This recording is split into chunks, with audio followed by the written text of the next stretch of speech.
the share button, and you hit the share button too. And then we'll be back like in 10 seconds. I just shared this over on Twitter. Hold on.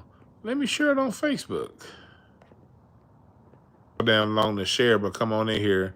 What we doing right now, if you just now coming in, what we doing is we're sharing. So if it freezes, it's because I'm on my phone and I'm sharing to my Twitter and I'm sharing to my Facebook. Appreciate that, Anthony Smith. Salute to New York. People who know I just be fucking around. All the New Yorkers that know that I still got love for them no matter how much shit that I talk. That's part of the FBA tradition, and we should understand that. Part of the Black American tradition is talking shit. And part of talking shit is an understanding that there's love within that. That's part of understanding Black American shit talking culture. Underneath the shit talk is a lot of love. This nigga said, Bob Sura, Scotty Jenkins, you a fool. I'm gonna take your motherfucking wrench, nigga, saying some shit like that in my chat room. I know you playing, but fuck, nigga. Nigga brought up a name that I was so cool with forgetting about, Bob Sura. That motherfucker was cold for like 2 seasons. Hey, somebody else, hey, mods, tell Scotty Jenkins is a longtime supporter of the channel. We love him, but he a new mod. Hey, other mods, set that nigga straight. Don't tell that nigga don't ever mention no goddamn Bob Sura in my chat room again. I forgot all about that white boy with black lips who could jump and dunk for like 3 seasons and then became complete, utterly trash. What's up, Star? Prime Time, C. Vesey. What I want to do tonight is I want to talk about the LAPD. This is going to be a somewhat of a revisit for people like Star, who's been around for a while. Although, even though I may bring up a subject a couple times, I always bring up different angles. And it's been a long time since I've talked about the LAPD or the police departments, because for those like Star, who's been around since day one, you know that I used to have a lot more shows on these type topics, but that killed me in the algorithm. And at the same time, I don't want no smoke from the LAPD, police department, or nothing. So I don't have these type talks as much as I used to, because YouTube's not a big fan of this stuff. But it's late night, it's midnight, it's most places. So if we're gonna talk about this kind of stuff, this is the time to talk about it. And the reason why I'm talking about this is because I was earlier tonight, I went by my cousin, Nina Boy. I went on his channel for about 5-10 minutes. I didn't stay on long. And because he was talking about, I think 'cause I wasn't watching the show when he brought me on. We just had like, we don't even talk on the, me and Nina, we don't really talk like that, you know what I mean? We still, hella, we've always been nothing but love, but he got his life, I got my life. And we talked, but we talked briefly the other day on the phone. So he brought me on, he was asking me about badges and like police badges and stuff like that, because I think he like on Whack, I saw him do a few videos on like Whack 100 or whatever, but y'all know me, I'm not in that world, nor do I want to be in that world. But he called me on to ask me a couple questions about, like, you know, police badges and who gets to carry a badge and who don't. And I just like, you know, from my experience, even having a brother and 2 very close friends as police officers, I've never worn one. I've never heard of them giving no civilian no badges.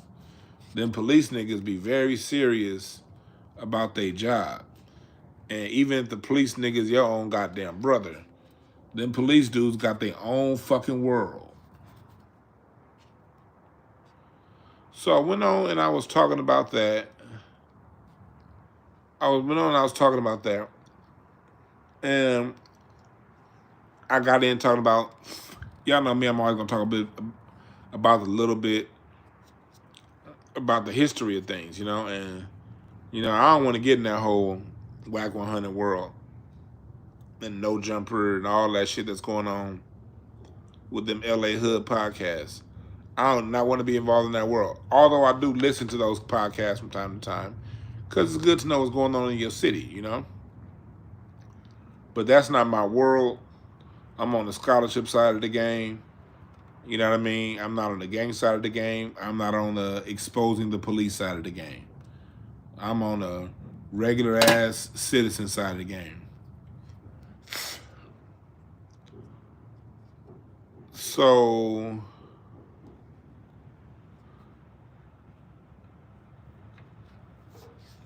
what we were talking about was, what me and Cuzzo was talking about was, I got to talk about the history of the LAPD and how it was basically built by the Klan, and how people don't know this. A lot of people don't know this, especially them hood podcasts. Most of the niggas really don't know this shit.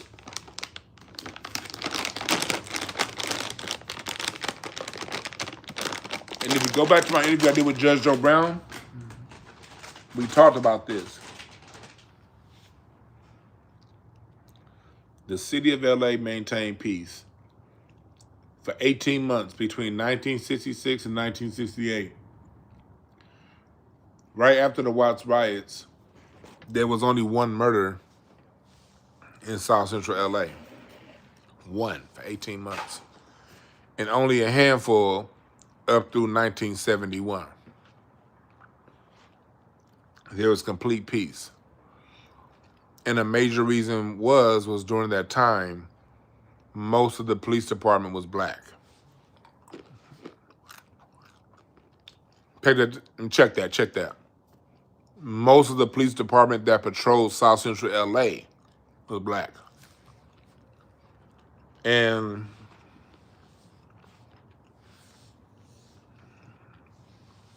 my cousin Sam, rest in peace, he died back at the beginning of 2024.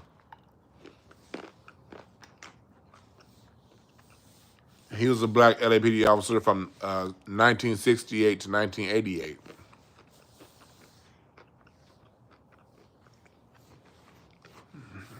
So my three sources are a book called Danger, Duty, and Disillusion. It's by my college professor, Dr. Joan Barker. Racist son of a bitch, too. But my sources is her information from her book. It's called Danger, Duty, and Disillusion. It's a red book. Judge Joe Brown's my second source. And my cousin Sam, who was an LAPD officer from 1968 to 1988, was my third source about this time of peace in Black America. And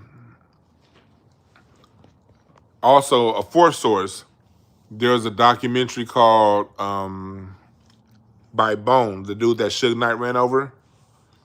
What is that documentary by Bone called? Somebody in the chat will help me out. Bastards of the Party. It's a documentary called Bastards of the Party. The best documentary you're ever going to see on LA. My cousin's in it. He's one of the gangsters that they talk about, and he ended up dying about a year after that documentary came out.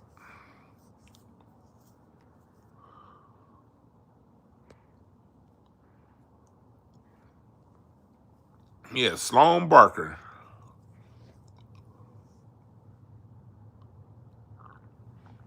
And so during that time,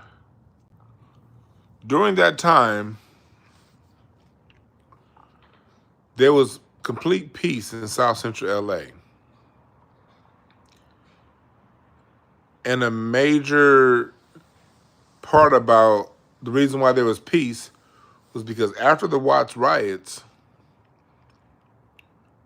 the white police officers were moved to the valley, to the west side, and all of the areas that black people didn't live. And the LAPD went on a mass hiring spree of black police officers. And my cousin Sam was one of them, hired in 1968. He tried to become a cop in 1965, but like the LAPD did, they came up with ways to not hire black people before 1960, before the Watts riots. So he was denied entry into the LAPD in 1965. After the riots, they said we need as many Negroes as possible, and he was brought in to become a police officer. And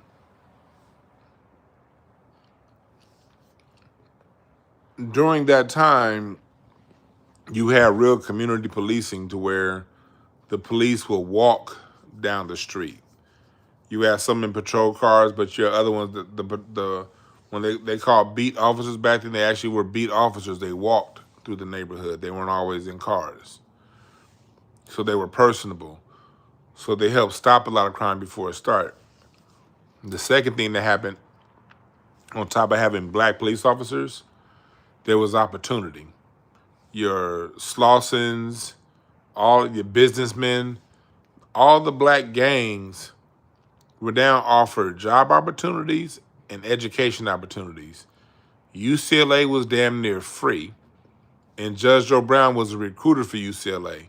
And in my interview with him, he talks about that. Bunchy Carter, a lot of your Black Panthers that were at UCLA in LA, Berkeley up north,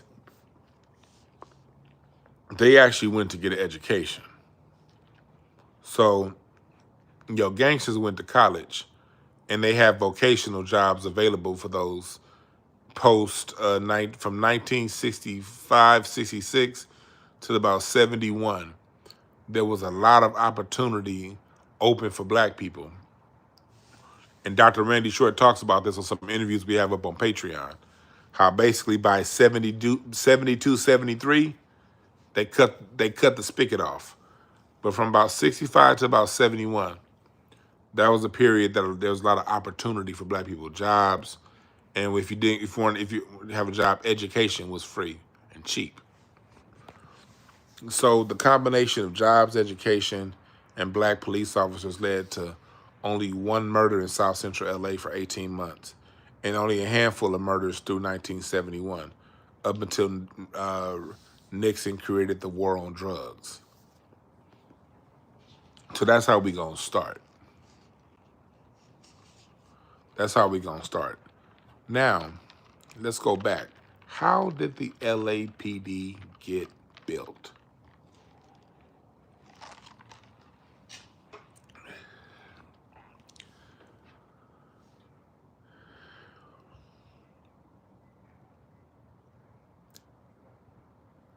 The LAPD was basically built as a Gestapo unit to keep the mafia out of Los Angeles. LA didn't want the problem that Chicago, New York, Detroit, and those northern and midwestern and upper northeast towns had with the mafia. I appreciate y'all for appreciating the knowledge. I appreciate those that appreciate knowledge. And so the Los Angeles Police Department was around to basically protect the film industry.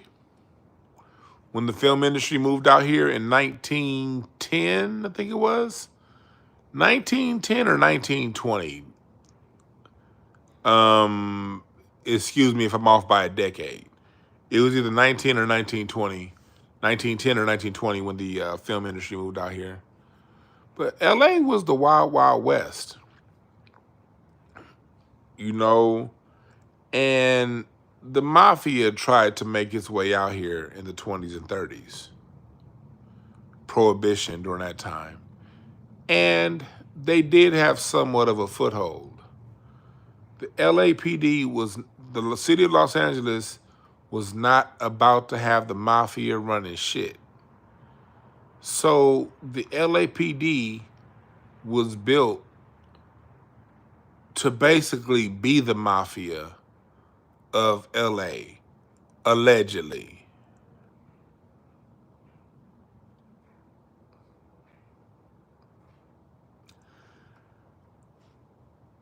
So there was a situation, and you can read this in the book, Danger, Duty, and Disillusion. Pardon me for not remembering the name of the mobster, because I didn't refresh myself on this before I went live. Like if I was on my computer, I would look it up real quick and give you the names.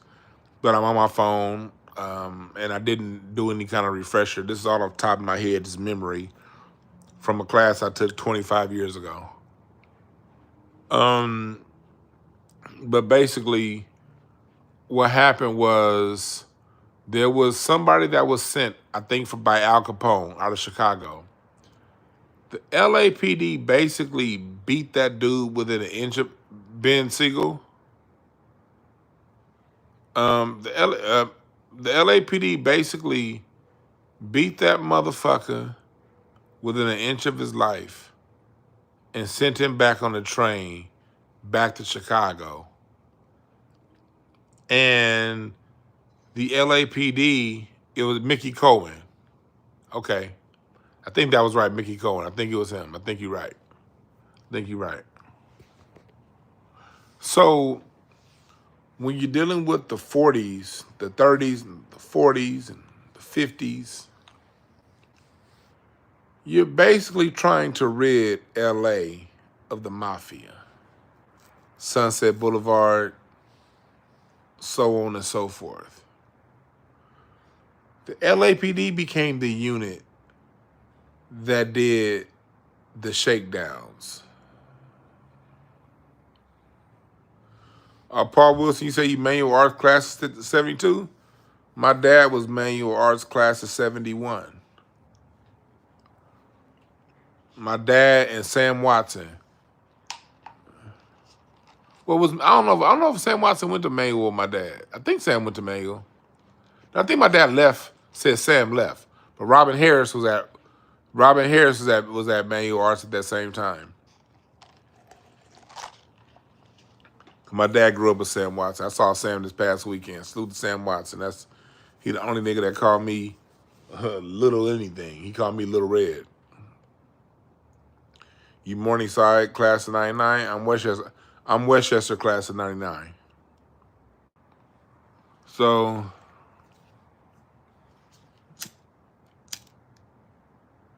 no,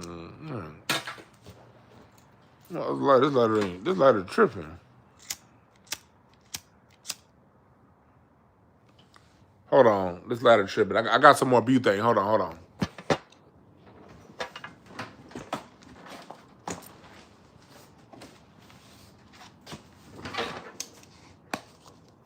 Hold on, y'all. Hold on. So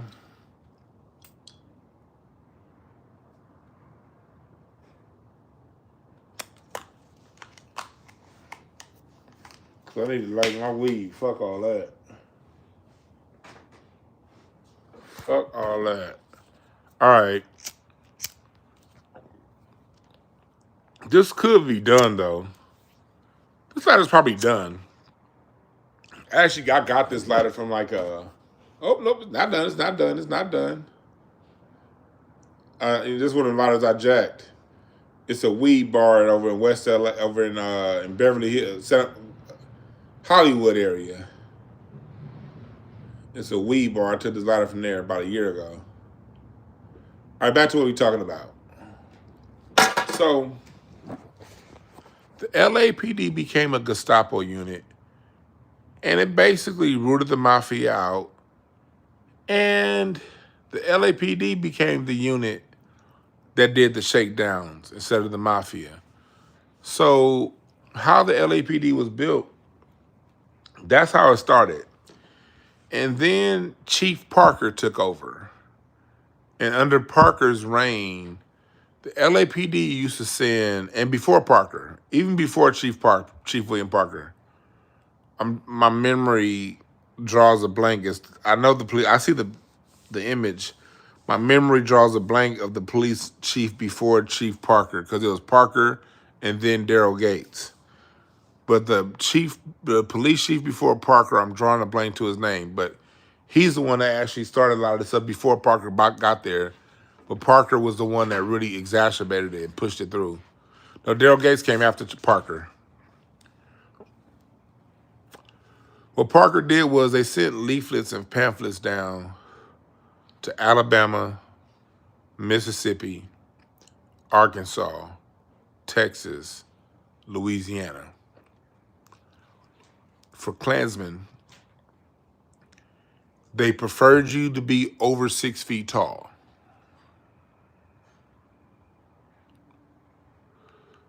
They preferred you be over 6 feet tall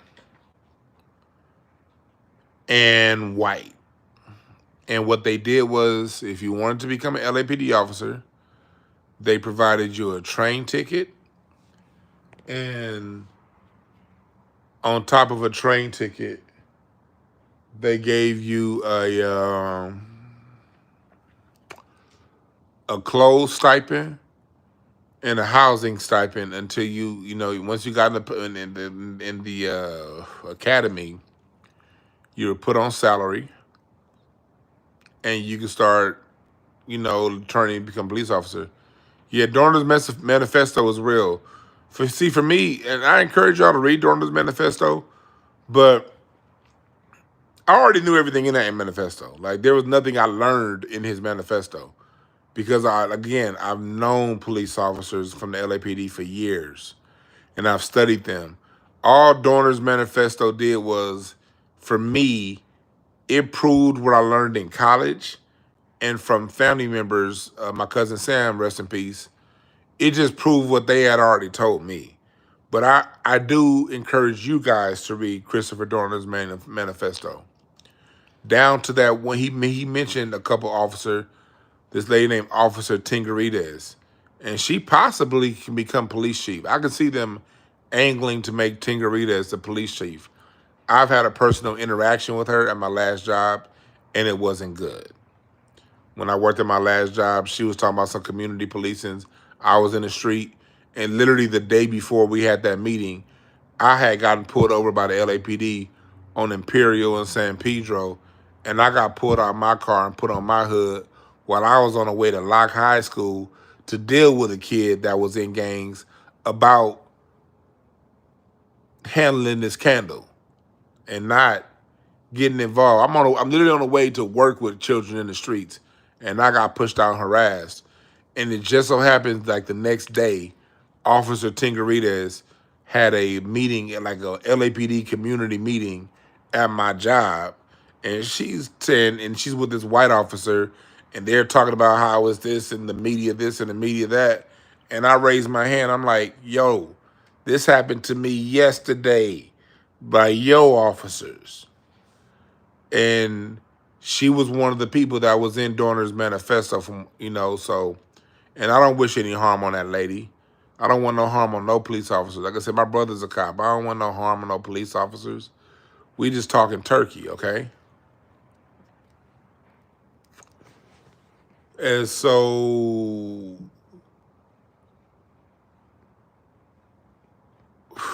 what ended up happening was, so going back to the building of the LAPD,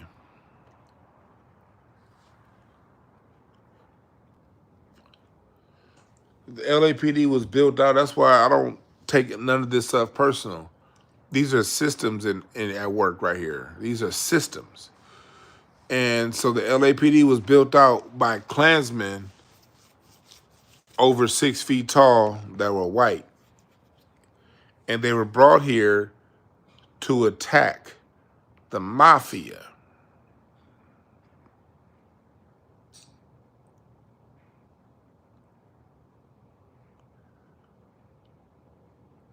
And by the mid-50s, when they basically successfully got the mafia rooted out, they turned their attention on Black America as if we were a mafia. And they helped kill Central Avenue and Broadway. Central Ave, I know sometimes other people on this YouTube, they get Central Avenue and the Central District confused. The Central District that gets confused when they built the 110 freeway, that basically killed off what was popping off on Broadway. Central Ave was another popping area. You had Central Avenue and you had Broadway. The 110 freeway killed Broadway. And the first person ever arrested for marijuana charge was Pops, Louis Armstrong, in 38. It was either 38 or 40. I think it was 38 or 48. The first person ever arrested for marijuana. And it was on the corner of 56th and Broadway, right across the street from what would later on in 1960 become Malcolm X's mosque in LA. When he separated from the nation and started creating his own mosque, that was on 56th and Broadway also, across the street from where Louis Armstrong was the first marijuana arrest in United States history, right across the street from there. So what the LAPD would do, and I know this to be true because my grandparents used to own a hamburger stand on Main Street. And the LAPD back in the 50s and the 60s would shake down Black businesses. And they pinched a lot of Black businesses out of existence. And in the 60s, when Asians started coming, when Latinos started coming to LA, mostly Asians in the 60s, those Black-owned businesses got replaced by Asians because Asians weren't getting harassed and shook down by the LAPD. So their businesses got to exist and they got to keep their profits versus Black businesses along Central Avenue, along Broadway, and all through South Central had to pay a tax to the LAPD.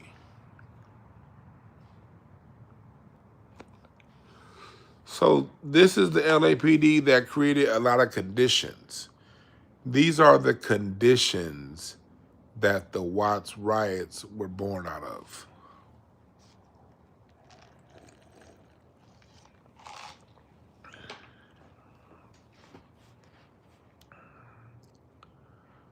Black people were not rioting just to riot.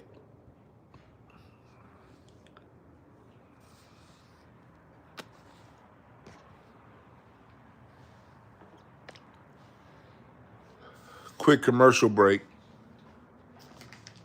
I don't know if I showed this to y'all yet. No, I did. I got it yesterday. Look at this picture of Frankie Beverly I got.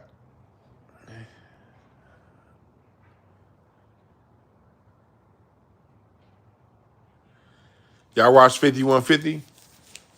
This was done by my man Muhammad. Corey had him on 5150 before. Do y'all remember when Corey was in the previous studio, before the studio he's in now, before he got to Laylaw Studio?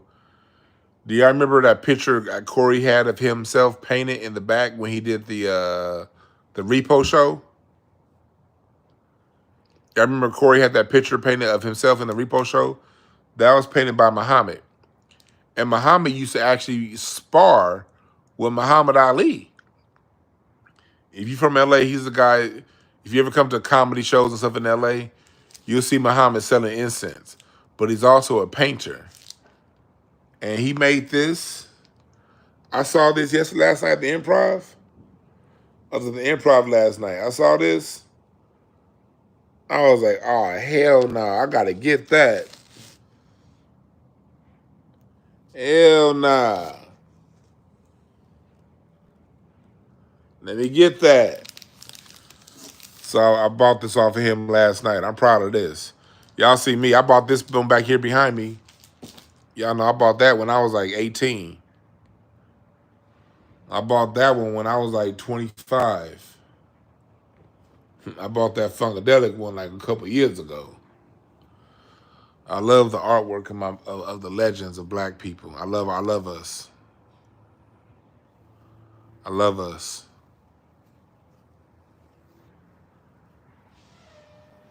I love us. So when I saw Muhammad with this, I said, give me that. Give me that.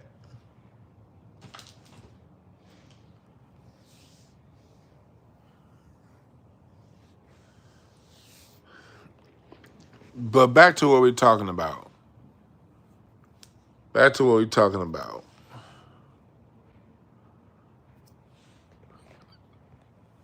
So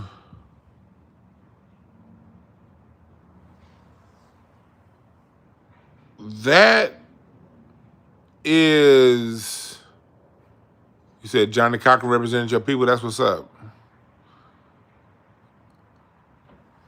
See, Johnny Cochran, my dad said my dad was in the streets when I was a kid, but before I was born. My dad said Johnny Cochran kept the whole hood out of jail.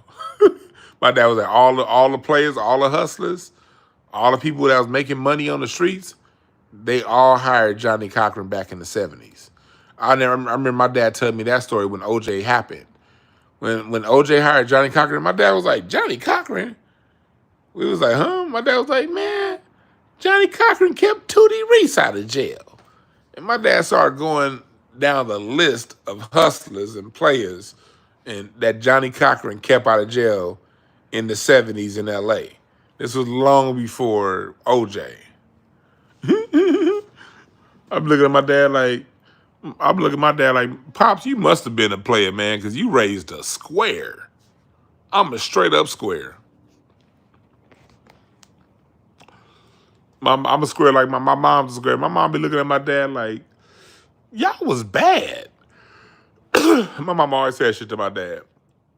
Y'all was bad. My mom grew up in LA too, but my mom grew up off Western, and back in the 60s, off Western was the better neighborhood than Main Street where my dad was. My mom be like, man, y'all was ghetto. My mom low-key bougie sometimes. Well, plus look at what my mom, her bloodline, now her granddad, her granduncle was did all that great shit.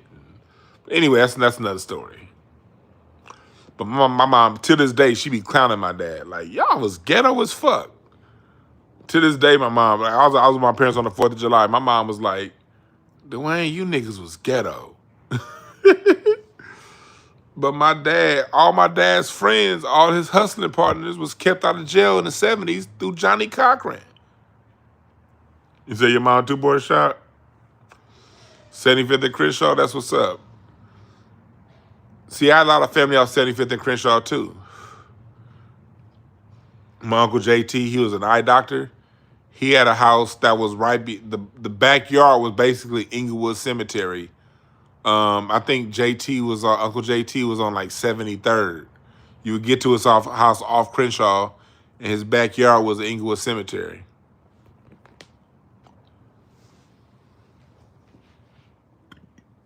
But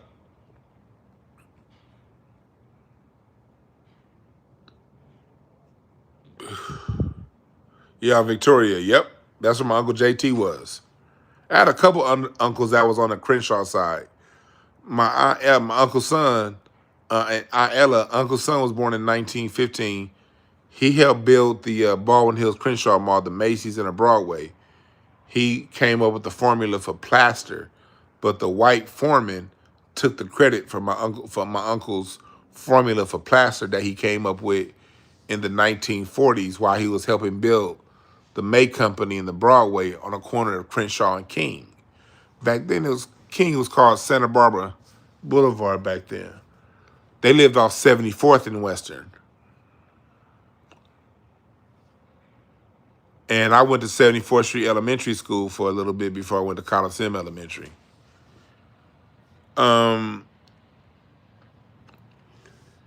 But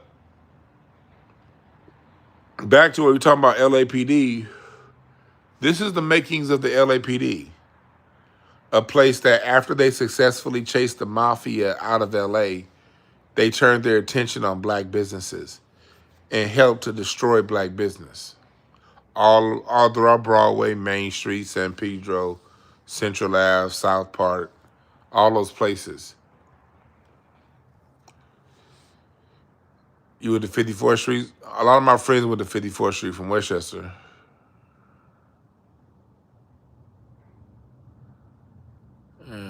Meghan Markle went to 50. My homeboy, Mike, he was posted like a kindergarten picture from 54th Elementary with him in kindergarten class with Meghan Markle. I was like, you crazy, dog.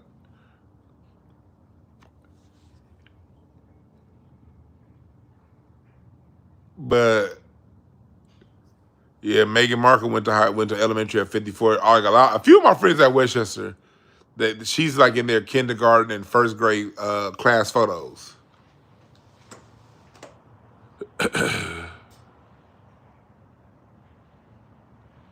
Yeah. So I talked about a little bit of this earlier on my cousin Nina Boy's channel because, you know, his channel covers a lot of that hood information. Like, we have different followings. You know, although some of y'all in here, y'all know Nina Boy. I got nothing but love for my cousin, man. It's, you know how it is when it comes to family. Family can't do no wrong, even though you don't talk. You know, even though we ain't, you know, we don't talk like that. You know what I mean? But it's nothing but 100% love. Him, his brother, his cousins, like nothing but love for them. But I was on Nina Boy's channel earlier, and he was asking me about LAPD and badges, and I was like, nah, because he knows I know I'm closer with our police officer family because of my brother. Like, Nina Boy and my brother ain't close. Them niggas don't talk. Hell, I remember when my brother first became a cop. I remember when Nina Boy's brother was locked up. I remember my brother coming home like, "Ho, nigga, CC was I saw CC at work today." Like, a lot of people that my cousins that was in that lifestyle, my brother would like, "Oh, that nigga was in jail." So he don't really have no connection. That's why he called me. He don't have no connection, you know. Plus, my brother say to himself, most people who know me don't even know my fucking brother. Most people don't even know I fucking have a brother. I'm not talking about y'all online. I'm talking about people who I know in person. My brother say to himself. But so that's why he called me to do the show. You know, I was like, yeah, I don't know, you know, the scenario he gave me, I'm vaguely familiar with because I watched a little bit of that stuff that goes on with Whack 100 and them for shits and giggles, but I'm not really involved in that. And me personally, I like Whack 100. Like, I'm not gonna sit here and act like I don't. Like, he's very entertaining to me. I'm not gonna I don't get on Clubhouse or nothing like that, but you know, I pay attention to him like through, you know, O'Shea Duke Jackson videos and, you know, Compton Rick Rock, he be doing reaction videos and stuff like that. But I'll never in a million motherfucking years click on anything Adam 22. Like, maybe I don't really know Whack 100 that well because he's on Adam 22. Anybody on Adam 22, I'm not fucking with. I just don't fuck with that kind of shit. What's up, Brian Barnes? So I don't know what the details of what Cuzzo was talking about earlier today with Whack 100. I don't really know the details. What's up, Jeff Brown? But he was just basically asking me about, you know, as someone who's, you know, knows a lot of police officers, have I ever gotten a badge? I was like, no. But I remember in my 20s asking my brother and a couple of my friends who were cops. I used to get pulled over so goddamn much, especially when I drove my F-150 and when I drove my Tahoe. When I had a Tahoe and both my Tahoe and my F-150, they both were black and they both had 24-inch rims. And I used to get pulled over at least every other week. If I went more than 2 weeks without getting pulled over, I'd be like, yes. So I remember asking my brother for a badge. He was like, man, you ain't get no fucking badge, nigga. What the fuck? No.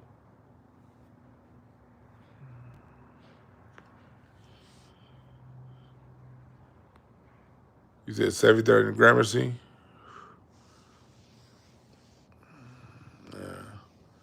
So when he was asking me, he said, but I'm also not a know-all. I don't, like my friends that are cops, my brother, I would never ask him like that, nothing like that now. I asked them that shit 20 years ago. So I don't know. You know, if people pass, it's possible. But so I answered this question but y'all know me, I'm gonna answer your questions. I'll talk about the bullshit, but I gotta leave the people with something to remember, something that's of substance that can help them out. Let black folks know that we're not crazy. And so I made sure to tell them, like, look, whatever y'all talking about, whatever y'all talking about. But there was a time of peace in South Central LA. That's what happened. Cuzzo asked me about, he asked a good question.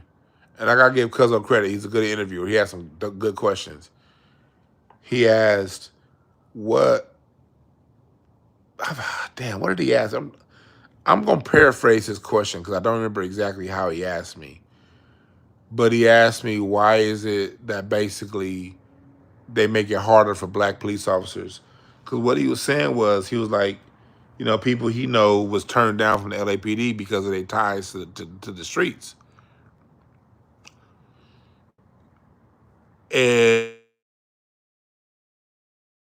yeah, because I remember when my brother came to be cop and when two of my close, if you're a black person,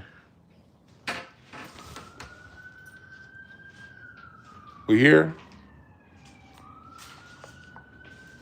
Y'all here?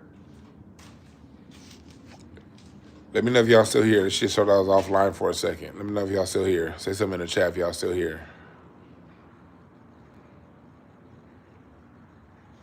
Y'all still here? Okay, good.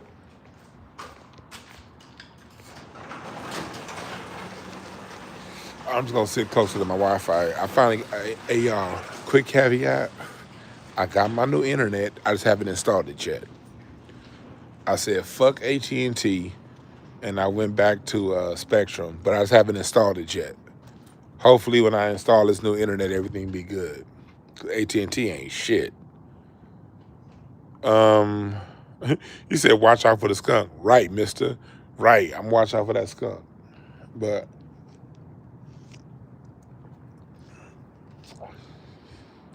back to what I was talking about with Cuzzo. Cuzzo asked me about that, you know, and I was like, look, I don't know what they do now, but at the end of the day, I had to leave them some game. And I told them about that time of peace in South Central LA, how Watts and Compton wasn't always a ghetto. When my Uncle Bingo moved to Compton, it was a nice neighborhood. My grandfather, niggas at Scott probably want to smoke too. You niggas are stupid. Terry Jones, you a fucking fool, nigga. Y'all niggas are sorry. But for those of you who don't know what they're talking about, the last 2 times I talked to my phone and sat here, a fucking skunk came right between my legs and went under the steps. And I jumped up. And then like a couple days later, I sat back down on them steps and I was like, man, that skunk better not come. And lo and behold, like an hour later, that motherfucker came again.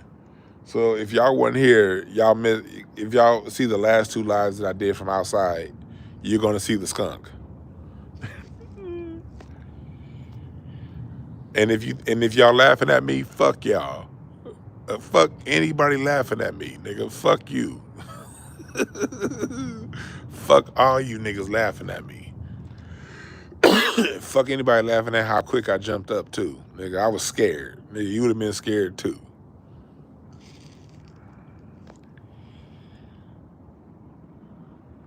So back to what we talking about. So while I was on Cuzzo channel, I let them know, cause like my grandmother used to always say, like during the summertime, my grandmother, she never visited people long, but she would always visit her brothers. And she had a couple. We got my Uncle Guy and my Uncle Bingo. My Uncle Guy lived like off of like Avalon and like Gage. And she would go see and say what's up to Uncle Guy off Avalon and Gage. And then we drive out to Compton to see Uncle Bingo. And Uncle Bingo had a nice, huge house. And every time we go to Compton to see Uncle Bingo in this huge ass house, she would always say, man, because his house, he maintained his house really well. But she'd always tell me, man, back in the 60s, it was so beautiful over here. And I'd be like, Grandmama, what the fuck happened? Because I'm over here like Ricky on Boys in the Hood. Y'all remember that scene in Boys in the Hood when Ricky was in Compton? He like, nigga, that was me. Every time we went, I would be in the car with my grandmama to go see Uncle Bingo. I heard the NWA records. But my grandmama used to always be like, man, it was so beautiful here back in the 60s.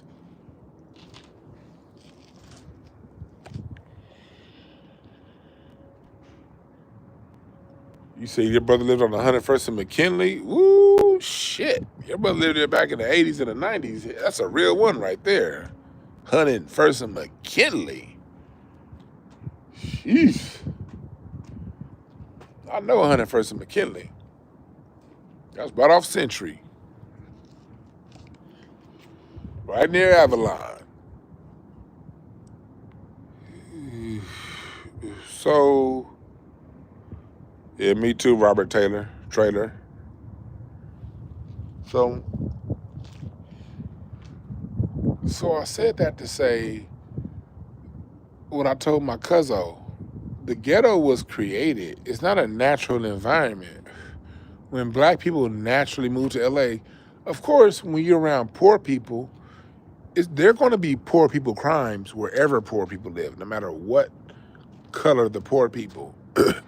Whether it be the Italians in New York and Boston in the 20s and during Prohibition, or black people, white people in Michigan. There are certain crimes that are poor people crimes. Robbery, that's a poor person crime.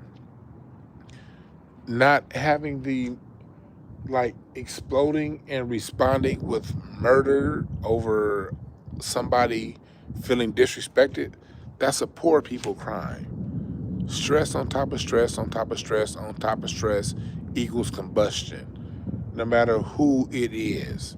Poor people crimes are poor people crimes.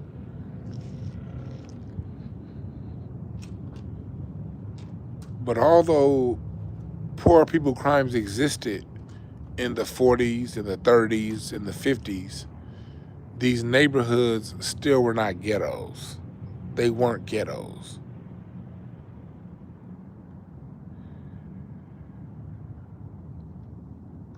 They were not ghettos. The ghettos were manufactured during the 70s when the war on drugs started, when they took those jobs that they had in the ghettos and started sending them to China and Taiwan and Singapore and Mexico. And the part that they don't like talking to y'all about, when they started putting those same jobs in prison. I don't know that this is still true for 2025, but at one point, Shelby Mustangs, Shelby built those car engines in the Nevada State prison system. A lot of your cabinetry and clothes and call centers, a lot of those are in prisons, and not private prisons. Private prisons only make up 9% of all prisons, 7% of all prisons. I'm talking about state-run prisons.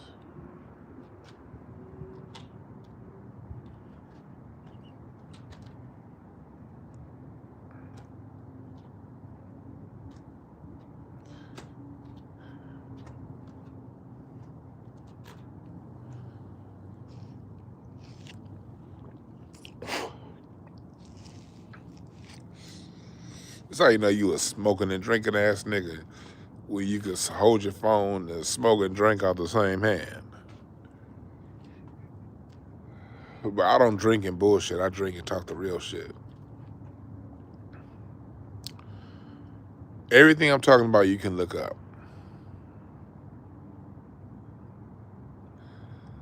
So Nixon created the war on drugs. And if you listen to Barry Goldwater and those leaked tapes from like the 80s, they said we would call this the war on hippies and Negroes. But we can't do that. So we're going to label it the war on drugs. Site sourced. You can look up those tapes. They're still around on the internet. But he was an advisor to Nixon.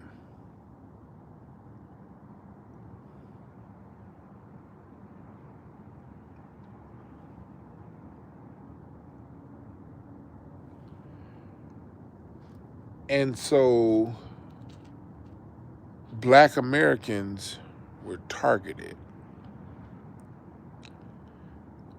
And hippies. And when you bring up the hippie thing, the history of the hippie movement,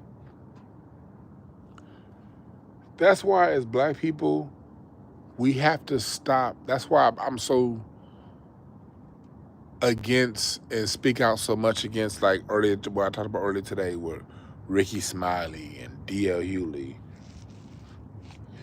All this crying and looking for emotional pleas and all this weirdo ass shit. That's not going to work because this system does the same shit to white people. And that's something Black folks are going to have to understand. We are the first for destruction. We are the beta test. They figured the bullshit out on us and then expanded. It's just that the difference is white people are every bit, they're screwed over too. Just in the meantime between being screwed over and dying, they make a little more money than we do. They get a slightly more freedom than we get. But to be clear, the reason why I don't speak up for them is because instead of standing up and saying, no, I want our shit and I want all of us to have our shit, they, as a group, not all individuals, but as a group, they agree to the devil's bargain. So since they agree to the devil's bargain, there's nothing I can say to them.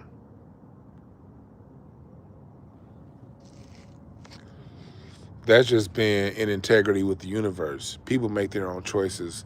Groups make their choices. Just like Black folks, for the most part, our choice, 8 out of 10 Black people, has been to ignore white supremacy. That's just a fact, no matter how I feel. I'm not someone who ignores it. But the fact is, 8 out of 10 refuses to ignore it until it slaps them in the face. And they'll be like, man, I don't like white folks.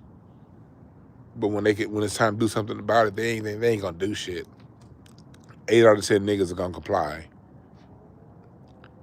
1 out of 10 don't give a fuck at all, and 1 out of 10 is gonna fight back. That's just what it is. Nah, Brooke, I haven't seen that. So, but when I want to say that they're screwed over, I told you I'm doing like a lot of research on Laurel Canyon right now. Oh my God.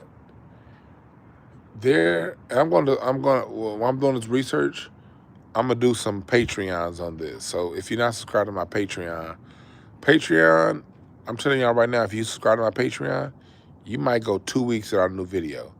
And then you might go 4 or 5 new videos in 1 week. That's how my Patreon works, okay? But it's information that I don't feel comfortable putting on YouTube, or some stuff that I took off of YouTube because a lot of stuff that I did in my past here on YouTube that got me fucked up in the algorithm. My history of music, how music was destroyed, some of my information I did on the bootleg. I took all that stuff off of YouTube and put it up on Patreon. So Patreon got like over 200 videos. So if you sign up, you already have hundreds of hours of content of real deep information. My Patreon is like a university. So if you guys just go back, if you sign up for it, if I don't put anything up for 2 weeks, that means it's time for you to go back and watch something that I did in the past, because it's information that you're just, it's very deep information on there. So, you know, join my Patreon. A lot of the stuff that I'm talking about, a lot of them videos that got me fucked up in the algorithm are on Patreon. My interviews with Judge Joe Brown, with Bobby Rush, with some of our legends. I have an interview with Miss Val Young on Patreon. I got interviews with some music legends on Patreon. And those interviews will never hit YouTube because I play music during those interviews. YouTube won't allow me to play those interviews because I have music in them.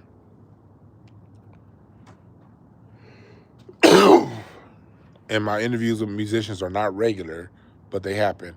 I'm setting up an interview right now with Jonathan Paris. He's the person that's been the drummer for Earth, Wind & Fire for 20 years. We text today.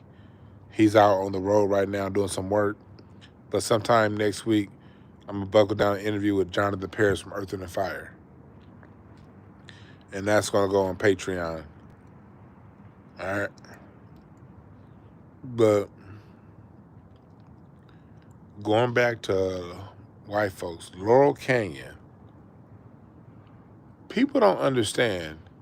Laurel Canyon, its violence dates back to 1920, 25. The mid-1920s is when the violence in Laurel Canyon started. But if we just isolate the period between 1966 and 1967, there was more murder, suicide, drug overdose than all 50 years of hip-hop combined.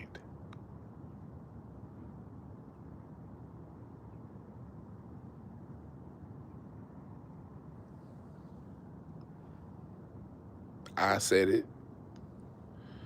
Now, the caveat is, I don't really include drill rap in that, because drill rap is just a whole bunch of murdering ass niggas that happen to rap. But even if you include drill rap of Chicago, you still not coming up on all the people murdered and killed and drug overdose and quote unquote suicide. Like 2 people died of jumping off of like a building, but the same person was there when both people jumped off the buildings. Like, okay. You know, people who died of car accidents, but they had a gunshot wound in the back of their head.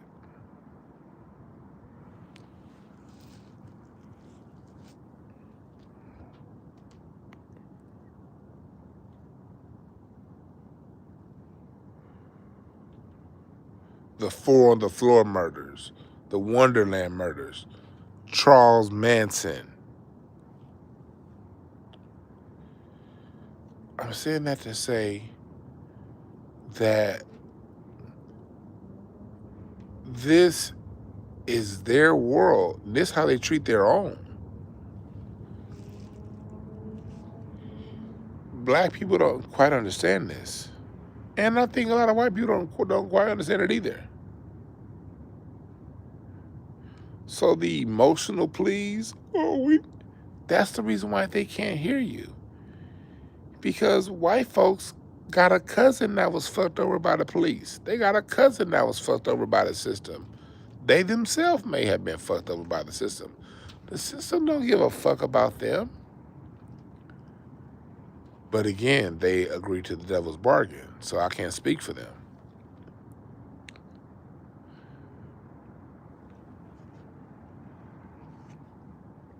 At the same time, I don't hate them. That's why this channel is not an extremist channel. This channel is very down the middle. Because even people I don't understand, I mean, I don't necessarily like, I understand why it is what it is. And I also understand that me liking and disliking is, who the fuck gives a fuck about what I like or dislike?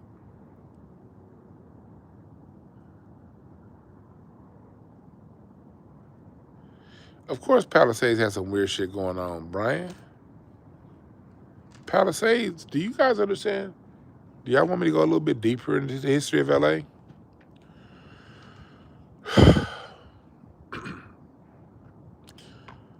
Two areas in particular, the Palisades / Malibu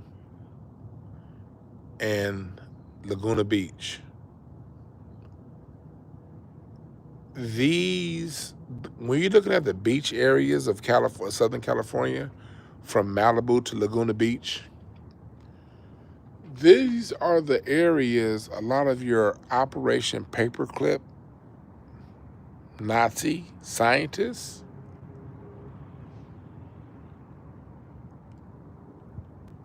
were moved to in the 1950s. You didn't hear that from me.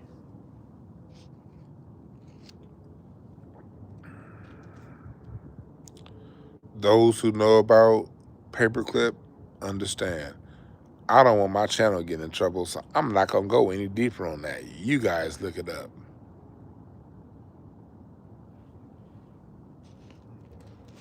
I love white people. I love the government. I love the USA. Yeah! So I'm not going deeper into that. Yeah, but JPL's out here. Like, LA is very... You guys got to understand, Boeing, your defense industry is a major part of the LA economy. Cities like El Segundo, Manhattan Beach, these are those cities, Hermosa Beach, Redondo Beach, Venice. These are people, not so much Venice, but really the South Bay. The South Bay is defense industry.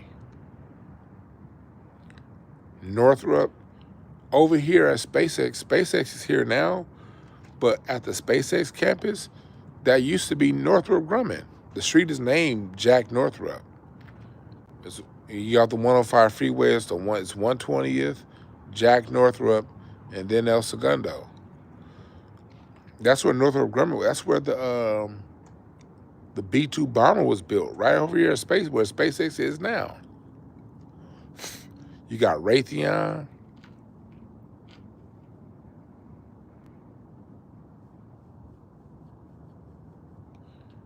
You say you got Jack and El Segundo, that's crazy.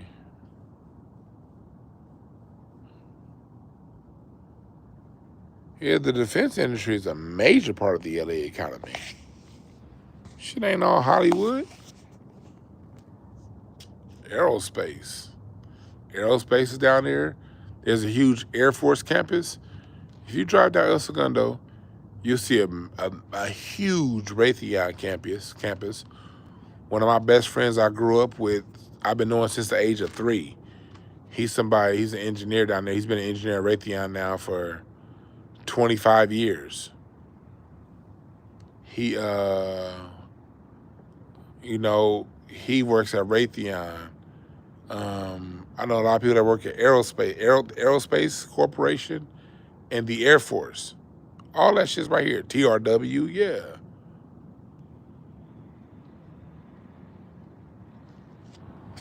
Yeah, they got NASA jets. You're right. So, a lot of that was seeded, and the same thing with the Bay Area, Silicon Valley, where where the Silicon Valley was another area that was seeded by Operation Paperclip, World War II scientists.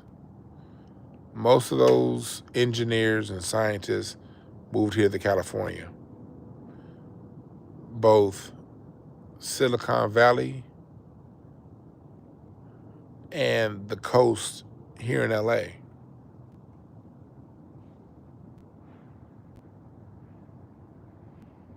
Yeah, LAX is built on a former township, yep. And about 20 years ago, they were talking about expanding LAX. There was still a remaining black presence in Westchester. That's why Westchester High has so many black people. Between off Airport Boulevard and Century, there was a whole like black neighborhood right up in there. It was like white people. It was white people too. It was multi-culti, but mostly black. Black had the high. It was probably like when I was in high school, 40% black and 60% white, Latino, Asian. But the blacks in the houses were the white folks, in the apartments were the black people. Man, they mowed that whole fucking neighborhood down for LAX expansion, and to this day, they still don't use that land.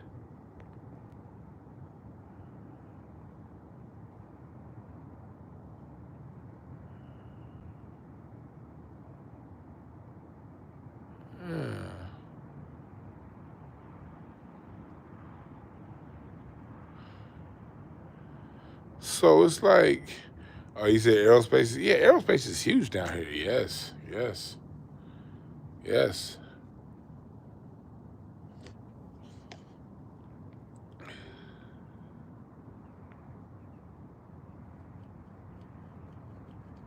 Aerospace is like, so not only did you get not Nazis, you got Klan members to be the LAPD, you move in a bunch of Nazis. Hell, going back to what someone said earlier about Pacific Palisades, there's still a Nazi camp. It's called Murphy Ranch. And when the fires happened in Palisades, I was hoping Murphy Ranch would be part of it. But Murphy Ranch, all them fires was untouched. For those of you right now listening to me, if you're on your web browser, type in Murphy Ranch, Palisades. That was an active Nazi training facility in the 1920s. I dare you to verify my facts, nigga. I dare you.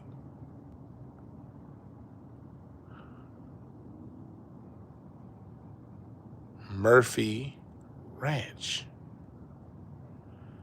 Google it now. Keep me playing in the background. Listen to my voice. But if you can keep me playing in the background, hopefully you niggas got paid, YouTube. I pay for YouTube, but I ain't listening to no fucking commercials. YouTube, you can have my fucking $18 a month. That's worth not hearing no goddamn commercials. But if you don't, that's fine too. But if you are alive, if you can play me in the background, if you can't play in the background, just Google it later. But if you can play me in the background, Google Murphy Ranch.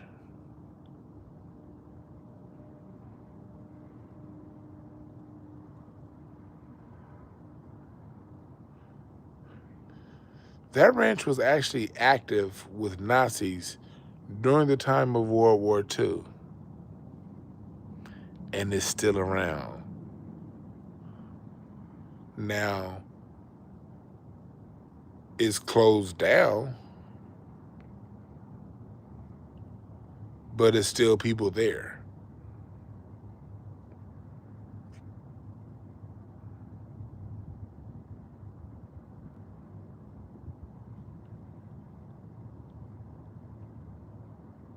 I wouldn't lie to you.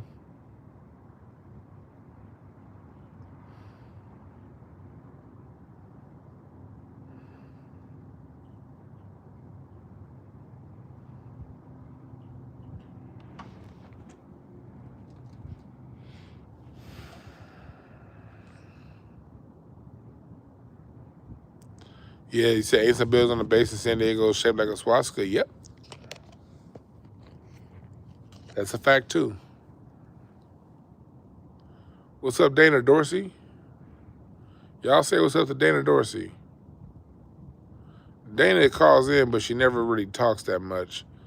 But I'm still about to make Dana a moderator. She good people.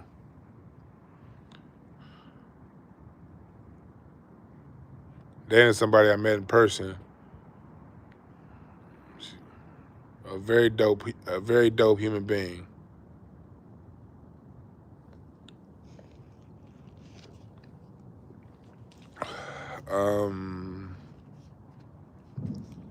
But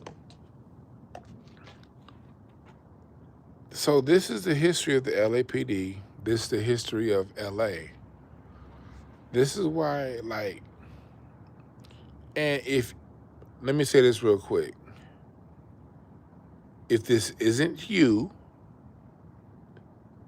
not just the people watching live, but anyone watching later on, if this isn't you, let it fly. But I'm about to speak on my experience as an LA resident. I'm still here. I'm just moving. Just speaking on my experience as an LA resident. What I get all the time, oftentimes, had to dump that shit and dump that cup. What I get all the time is you from the West Coast, you don't know about racism. You from the West, yada, yada, yada. Where I'm from, it's this. Where I'm from the South, it's that. And now I say, you niggas, shut the fuck up. If you're on that kind of time, shut the fuck up. White supremacy is white supremacy. And white supremacy takes on whatever form it needs to take on to dominate your black ass wherever you are. Especially you niggas in Atlanta. Shut the fuck up. Y'all don't own not one of them high rises in downtown or midtown. Y'all don't own not one of them football, basketball, or baseball stadiums. Y'all don't own shit but nigga fun times in barbershops and funeral homes. That's all you niggas own is real estate, some place for fun, some place for hair and nails, some place for some nigga shit. So stop it. White supremacy takes on whatever form it needs to take on in whatever environment it is. And I respect my true Atlanteans, not you import niggas. I respect everybody and all these. You right, Walker, and food. Cause I be especially having here in Atlanta. No, in Atlanta. Nigga, you niggas own fish fry joints, barbershops, rim shops, nigga, hair unit shops, strip clubs. And that's cool. Ain't nothing wrong with that. Y'all own, nigga, you might get a shoe boutique, but you don't own not one of them high rises. You niggas own funeral homes. You don't own none of the shit that really you don't own not a goddamn thing around Cop City. You don't own enough to stop Cop City from coming to your motherfucking city, nigga. You don't own nothing with the CDC. So stop it.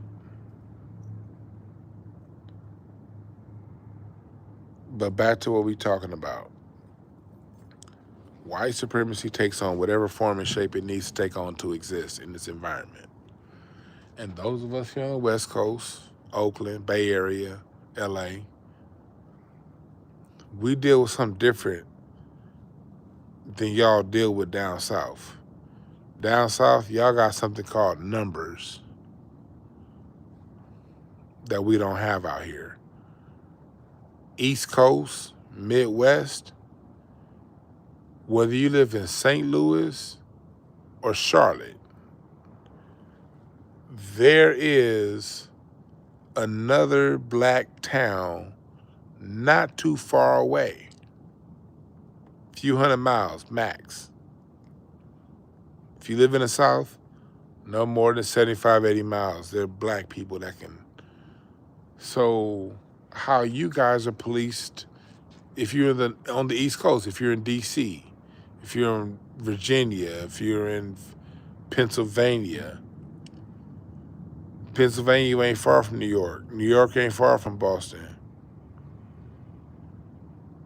So you guys have your own way, and white supremacy has a different way of dealing with y'all. In L.A., in Oakland, it's just us. Once you leave L.A., it ain't no black people till you get to Dallas. That's 1,500 miles. We really out here on the island. And what makes it worse for us here in LA is most of your media is centered here. So on one hand, we got this, we're totally isolated. Something that none of you niggas is on the East Coast or the South understand. But y'all be the main ones to tell us, oh man, y'all don't know LA ain't got no. Shut the fuck up.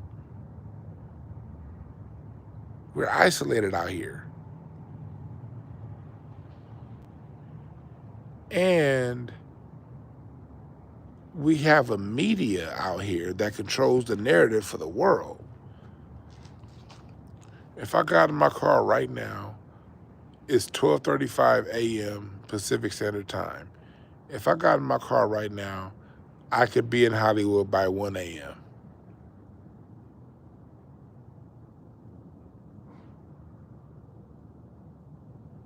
So we have a media that paints a particular picture of what it's like over here that's not necessarily true.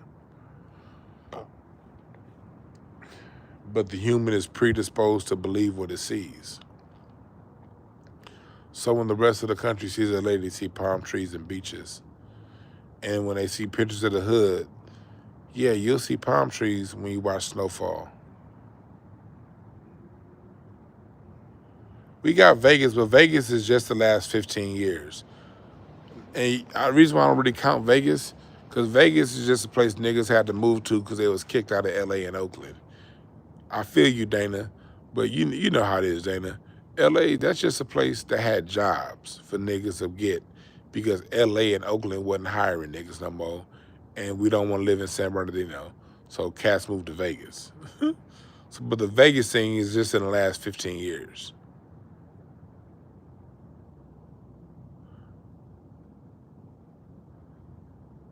So people see these images and they don't really know what we deal with out here. So when NWA released Fuck the Police, straight out of Compton, till this day, straight out of Compton was released, what, 35 years ago? We're coming up on 40 years since straight out of Compton. And if you talk to 7 out of 10 New York niggas, they'll talk about how NWA, and not just New York, if you talk to 7 out of 10 niggas, period, not just New York, they'll tell you about how straight out of Compton ruined hip hop and all that negative shit coming out of the West Coast. Not understanding what that straight out of Compton was straight up message music. It was telling you niggas from across the planet on what we dealing with here. It wasn't, what's up, Josh Hawkins? It wasn't glorifying the ghetto. It was explaining the ghetto. Until this day, instead of niggas listening to the griot, Ice Cube is a griot. Eazy-E is a griot. MC Ren, these are griots. And these are griots observing the environment and giving you a message through song over a Dr. Dre beat.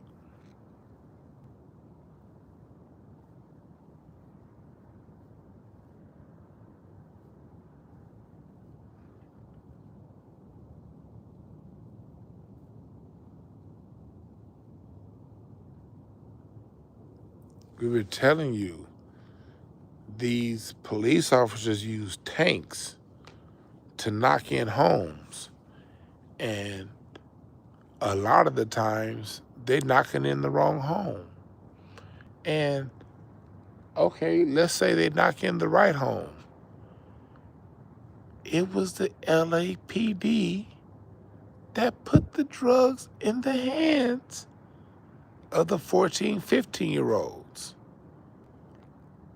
Let them make some money and then bring in these tanks and knock you in the side of their home, destroying once beautiful neighborhoods.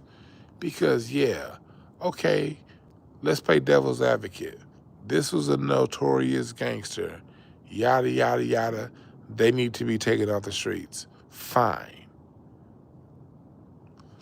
But now, this block, for the next year, or sometimes longer, gotta walk down the street, and on this block has a house with a caved-in entryway. I lived that as a kid. I remember Miss Jackson's house across the street getting rammed by a fucking tank and walking up and down the block the summer of 1989, seeing a house with a caved-in front wall. What does that do to the energy of a block? Those of y'all from New York know Mayor Koch, the broken glass theory. Salute to New York, because New York is the one that came up with the broken glass theory. When there's a broken glass, if the glass stays broken, the neighborhood is going to degenerate to the point of that broken glass. But if you fix a broken glass, and if you fix a neighborhood, the energy is going to rise to it. That come out of New York in the 70s. Salute to New York for that. But I was a child in 1988 having a walk when we playing baseball in the streets, a once beautiful home for a year and a half is just sitting there because they can't afford to fix it. So they had to move. They sell a house, move to Pomona, move to Riverside, and a Mexican buys the house. I dare anybody to challenge me on this. I saw it growing up, nigga. I was the 8-year-old, the 12-year-old seeing this. I saw my neighborhood go from black to Mexican within 4 years. I remember 1988, my neighborhood was all black, my grandmama's house. By 92, after the riots, who the fuck are these what the fuck is all these mullet wearing ass motherfuckers speaking Spanish? Who do all these little short motherfuckers walking down? Laga, laga, laga, laga, laga, laga, laga. And then by 1995, ain't none of the niggas on the block. But in 86, I ain't know what a Mexican was in 86. By 96, it ain't no niggas on the block. I saw this shit.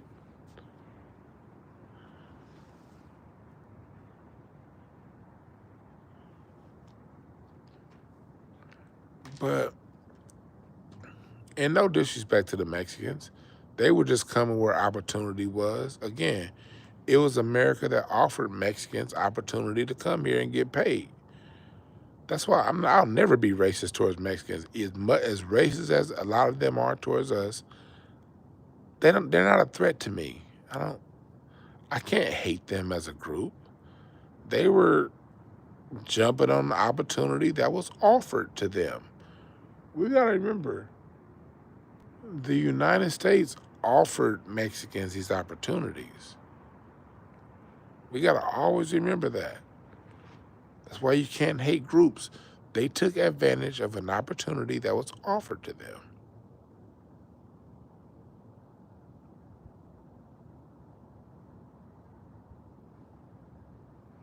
And he said, Okie Dog on Pico. Okie Dog was right next to the Comedy Union. It wasn't around on White Men Can't Jump, El Dialogue. But Okie Dog was on right next to the Comedy Union. And that's where me, Big John, Daphne, London Brown, all of us met.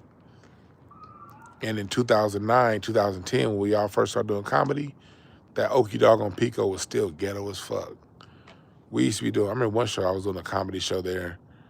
It was like me, Big John, all of us. And it was a shooting out front. And one of the people that was coming to see the show, their car got shot up. Because it was always a shooting at that fucking Okie Dog back in the day. But gentrification's crazy. Oh, LA had real black culture. Smooth jazz started out in LA. Nigga, LA had major culture. The Renaissance period here in LA in the 20s. The LA Renaissance rivaled the Harlem. See, look, what niggas gotta understand is, and this is a salute to New York, but the Harlem Renaissance, that was just the best documented Renaissance. Chicago had a Renaissance, Detroit, LA, most of the North, and even parts of the South, Memphis, but most Cincinnati, Cleveland, all these areas had Renaissance periods in the 1920s. Harlem is just the best documented. Kansas City, St. Louis, Oakland, they all had Renaissance periods in the 20s.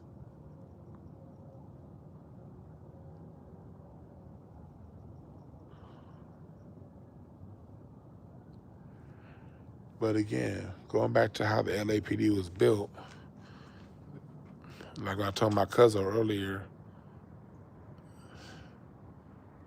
they don't want peace. They understand the formula for peace. And when you get groups of people to police themselves, you hire black folks to police black folks, you give opportunity, there's gonna be little need for police.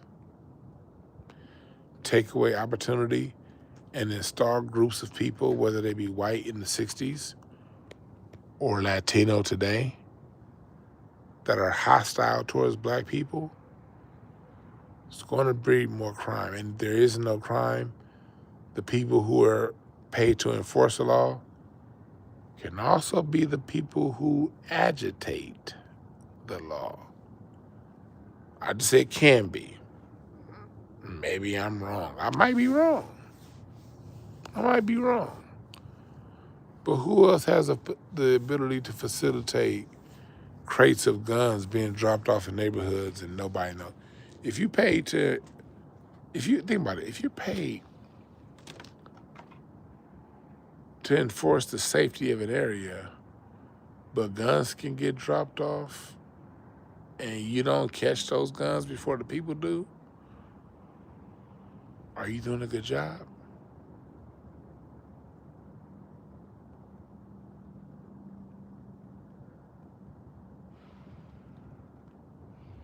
If there are criminals on these streets and they can kill people but they don't get caught, are you doing your job?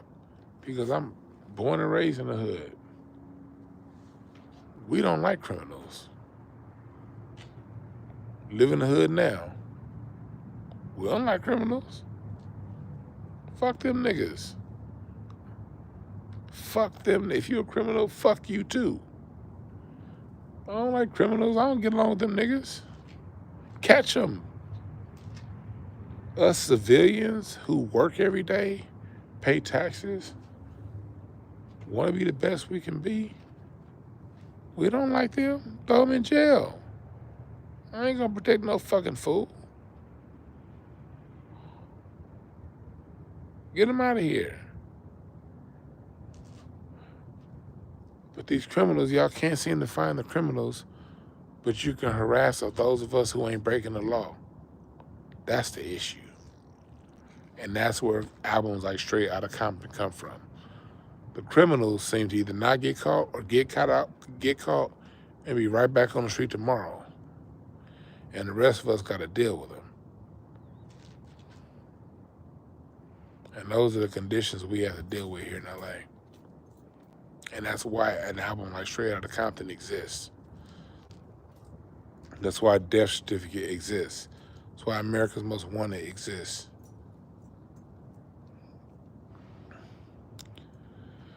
Study those albums, you'll study the conditions that got our people put in this position, that breeded the environment for today's ratchet. Because today's ratchet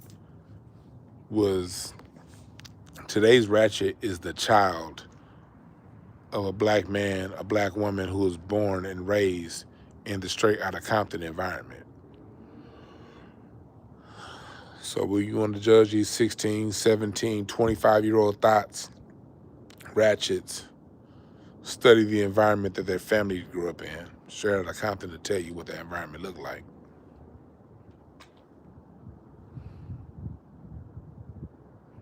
Death Certificate will tell you what that environment looked like.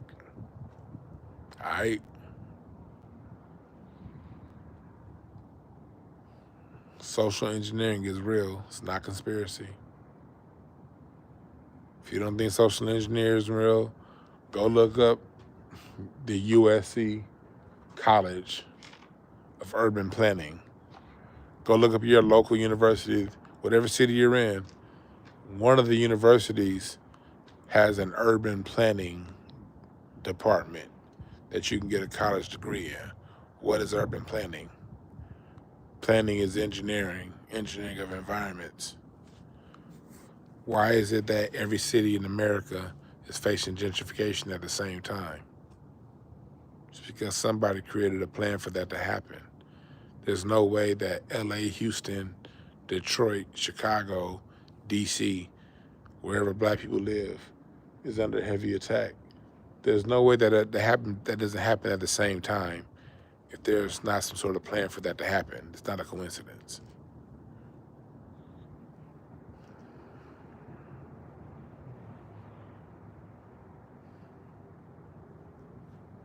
All right. Thank y'all for listening. I'll be back with y'all tomorrow at some point.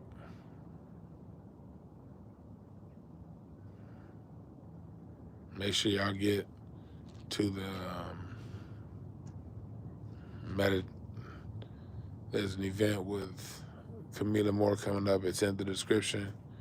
Click on the link for tickets. Appreciate y'all. Anthony Smith, Star, Street Nasty, everybody, y'all. Brian Barnes. Y'all have a good one. I'm out. All right, honey, y'all have a good one.